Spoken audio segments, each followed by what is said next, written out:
जगी पाहता देव हा अन्नदाता, तया लागली तत्वता सार चिंता. तयाचे मुखी नाम घेता पुकाचे, मना सांग पारे तुझे काय वेचे. आज आपण समर्थ रामदास स्वामी महाराजांनी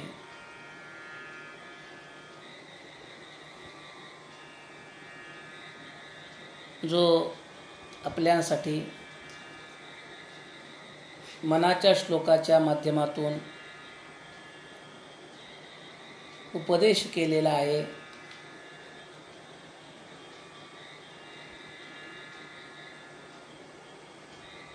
ते समर्थांचं महाराष्ट्रातलं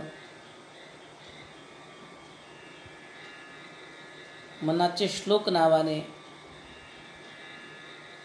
प्रसिद्ध आहे.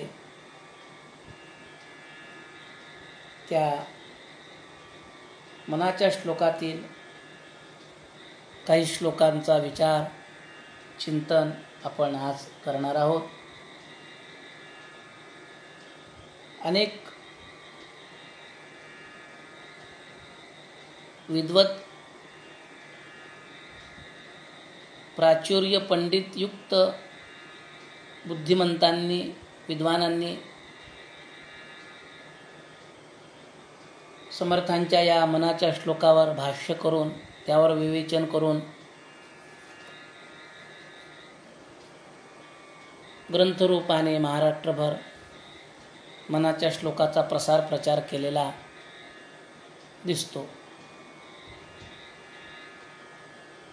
अनेक विद्वानांचे अभ्यासकांचे मनाच्या श्लोकावरील भाष्य आणि विवेचन आपण ऐकले असतील, वाचले असतील, परंतु या समर्थांच्या मनाच्या श्लोकावरचा सूक्ष्म आणि सारभूत असा खरोखर भगवद्गीतेच्या बाबतीत जसं म्हणतात की जे कृष्णाला सांगता आलं नाही, जे ज्ञानोबारायांनी ज्ञानेश्वरीच्या निमित्ताने सांगितलं, मी असं म्हणेल ती अतिशयोक्ती होईल